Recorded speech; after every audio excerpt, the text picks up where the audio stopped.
ఓం మాతాపితృభ్యాం నమః సర్వేభ్యో మహాజనేభ్యో నమో నమః. South India సర్వాధికారి యూట్యూబ్ ఛానల్కి స్వాగతం సుస్వాగతం. ఇప్పుడు మనం వచ్చేసి మాస ఫలితాలలో ఇప్పుడు మనం తెలుసుకోబోయే రాశి గురించి తులారాశి గురించి తెలుసుకుందాము.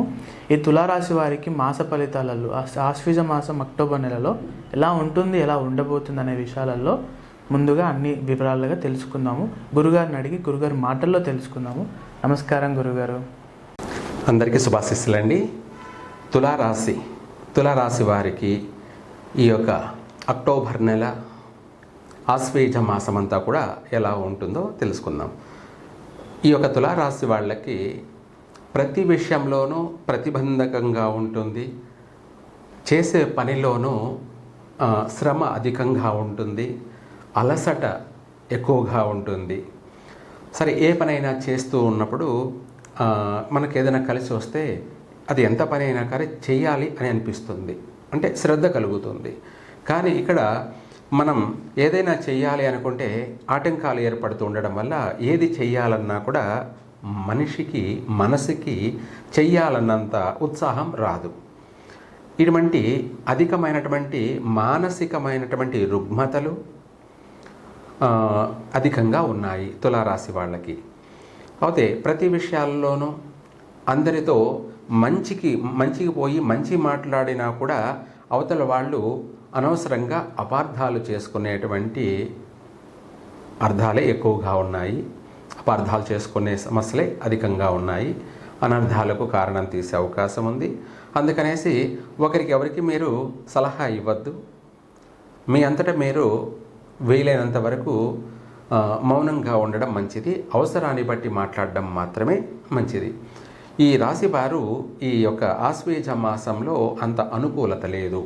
ప్రతి విషయాల్లోనూ వ్యతిరేకతలే అధికంగా ఉన్నాయి తులారాశి వాళ్ళకి. అందుకనేసి ఈ రాశి వాళ్ళు కాస్త జాగ్రత్తగా ఉండడం చాలా మంచిది. ఇంట్లో కుటుంబ సభ్యులతోనూ వ్యతిరేకతలు, భార్యాభర్తల మధ్య అవగాహన లోపాలు, ఇద్దరి మధ్య మనస్పర్ధలు, ఇంకా చెప్పాలంటే జటిలమైనటువంటి గొడవలు, కొట్లాట్లు కూడా జరిగే అవకాశం ఉంది. అందుకనేసి వీలైనంత వరకు భార్యాభర్తలు పొద్దున లేగానే దైవ దర్శనాల వల్లనే ఈ సమస్య పరిష్కారం అవుతూ ఉంటుంది. తర్వాత పిల్లల విషయాల్లో కూడా చాలా జాగ్రత్తగా వ్యవహరించాలి. అలాగే గర్భవతులుగా ఉన్నటువంటి స్త్రీలకు కూడా అనారోగ్య లోపాల వల్ల ఏదైనా నష్టం జరిగే అవకాశం కూడా ఉంది. వాళ్ళు కూడా తగిన జాగ్రత్తలతో నడుచుకోవడం చాలా మంచిది. ఇదే కాకుండా ఏదైనా సరే నూతన వాహనాలు కొనడం ఈ మాసంలో కొనకపోవడం చాలా మంచిది. దసరా నెల, దేవి నవరాత్రులు మంచి దినాలు కదా, మంచి శుభదినాలు కదా అనుకుంటారు. ఈ యొక్క తులారాశి వాళ్ళకి ఈ మాసం అంతా కూడా నెగిటివ్ మాసం, ఆపోజిట్ మాసం అయి ఉండడం వల్ల సమస్యలు అధికంగా వచ్చే అవకాశం ఉంది. దోవనబోయే సమస్య ఇంటి దాకా వచ్చే అవకాశం ఉంది. కాబట్టి దాన్ని కాస్త మనము జాగ్రత్తగా ఆచితోచి అడుగులు వేయడం మంచిది. ఆలోచించి మాట్లాడడం ఇంకా చాలా మంచిది. అలాగే నూతన వాహనాలు కొనకపోవడం మంచిది. ప్రమాదాలకు గురయ్యే అవకాశం ఉంది, నష్టాలు కలిగే అవకాశం కూడా ఉంది. ఇదే కాకుండా ఎవరైనా సరే గృహ విషయాలలో కూడా కొనకపోవడం చాలా మంచిది. ఎందుకంటే అది మనకు శాశ్వతంగా ఉండాలి, అందులో మనం అభివృద్ధి చెందాలి. కాబట్టి మనం ఒకవేళ అది కాదని అతిక్రమించి కొన్నట్టయితే మళ్ళీ సంవత్సరం తిరగతలు కన్నట్టుగా ఒక 4-5 ఏళ్ల కల్లా అమ్ముకోవాల్సిన పరిస్థితి వస్తుంది. అమ్ముకోకపోతే మనకు నష్టం జరుగుతూ ఉంటుంది. ఆ నష్టం చెప్పలేము, ఊహించలేము. అంత తీవ్రమైనటువంటి నష్టాలు కలిగే అవకాశం ఉంది. అందుకనేసి ఎవరైనా సరే ఇండ్లు కొనడాలు ప్రయత్నాలు చేయకండి. అలాగే ఇదే కాకుండా ఏదైనా సరే నగలు, ఆభరణాలు, వస్తువులు ఇవి అస్సలు కొనకండి ఈ మాసంలో. ఎందుకు అంటే మనం ఈ మాసంలో బాగలేదు కాబట్టి కొన్నట్టయితే అవి మళ్ళీ పోగొట్టుకునే అవకాశాలు అధికంగా ఉన్నాయి. అంటే చోరీకి గురి అయ్యే అవకాశం ఉంది. మన వస్తువులు మనకు తెలియకుండానే మతిమరుపు మనమే పోగొట్టుకోవడం కానీ, లేదంటే ఇతరులు మన వస్తువుల్ని దొంగిలించడం కానీ, ఏది ఏమైతేనేముంది మన వస్తువులు పోగొట్టుకునే అవకాశమే అధికంగా ఉంది. అందువల్ల ఉన్న వాటిని కాపాడుకుంటే చాలు, కొత్తగా మనం మళ్ళీ తీసుకోవాల్సిన అవసరం లేదు. అంటే ఎప్పుడూ అనేది ఏం లేదు, ప్రస్తుతానికి ఈ మాసం మాత్రం అలా చేయండి, బాగుంటుంది. పిల్లల విషయాల్లో జాగ్రత్త అని చెప్పాను. అలాగే చదువు విషయాల్లోనూ కాస్త శ్రద్ధ వహించండి. తర్వాత ఉద్యోగం చేస్తున్నటువంటి స్థానంలో ఉన్న ఉద్యోగాన్ని కాపాడుకోండి. పై అధికారులతో మాటల పట్టింపులు ఉన్నాయి. తోటి ఉద్యోగస్తులతో కూడాను భేదాభిప్రాయాలు వచ్చే అవకాశం ఉంది. నిందలు, నీలాప నిందలు, అవమానాలు అధికంగా కనపడుతున్నాయి. కాబట్టి జాగ్రత్తగా వ్యవహరించడం చాలా మంచిది.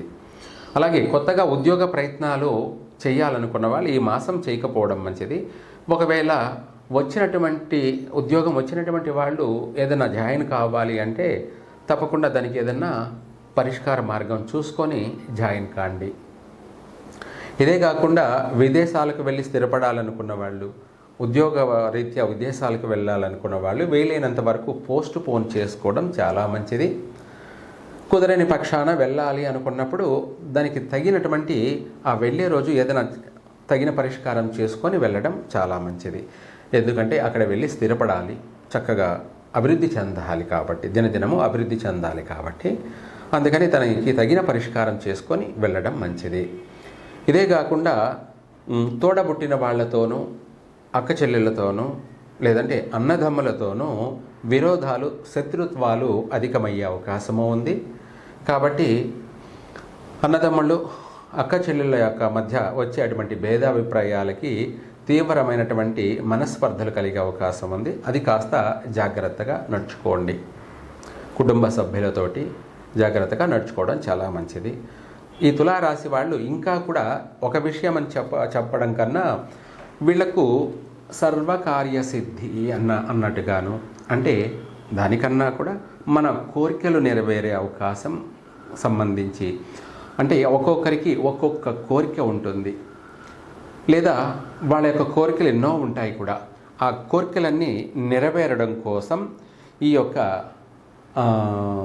మహాలక్ష్మి మంత్రం, అందులోనూ సిద్ధ మహాలక్ష్మి మహామంత్రం, ఈ మంత్రాన్ని పఠించండి. ఓం శ్రీం హ్రీం క్లీం శ్రీ సిద్ధ మహాలక్ష్మి నమః అని చెప్పేసి ఈ మంత్రాన్ని పఠించండి. చక్కగా మీ కోరికలన్నీ కూడా నెరవేరుతాయి. ఇది ఈ నవరాత్రుల్లో ఎలాగో మీరు ఉపవాసం ఉంటారు, చక్కగా స్నానం చేసుకొని శుభ్రంగా ఉంటారు, ఉపవాసం కూడా ఉంటారు. కాబట్టి సాయంత్ర సమయంలో కానీ లేదంటే ఉదయం కానీ వీలైనంత వరకు ఈ మంత్రాన్ని 108 సార్లు పఠిస్తూ ఉండండి. ఇది కాస్త 9 రోజులు నవరాత్రులు పఠించండి. మళ్ళీ ఒకసారి ఈ మంత్రాన్ని చెప్తాను, గుర్తుపెట్టుకోండి. ఓం శ్రీం హ్రీం క్లీం శ్రీ సిద్ధ మహాలక్ష్మి నమః. మన కోరికలన్నీ తీర్చేటువంటి అమ్మవారు. మన ఏ కోరికలైనా సరే, అవి ఎంతటి కోరికలైనా సరే తప్పకుండా ఈమె నెరవేరుస్తుంది. అందులోని ఈ నవరాత్రుల్లో పఠించడం వల్ల వీళ్లకు అన్ని కష్టాలు దూరమైపోయి చక్కగా అన్ని సుఖాలే కలుగుతాయి. సర్వే జన సుఖినో భవంతు. అందరికీ చాలా అర్థమయ్యేలాగా తులరాశి వారికి ఎలా ఉంటుంది, ఎలా ఉండబోతుంది అనే విషయాలు తెలియజేసినందుకు ధన్యవాదాలు గురువుగారు. అలాగే మీరు అన్ని విషయాల గురించి, అన్ని రాశుల గురించి, అన్ని మాస ఫలితాల గురించి తెలుసుకోవడం కొరకు లైక్ చేయండి, షేర్ చేయండి, సబ్స్క్రైబ్ చేసుకోండి. Thank you.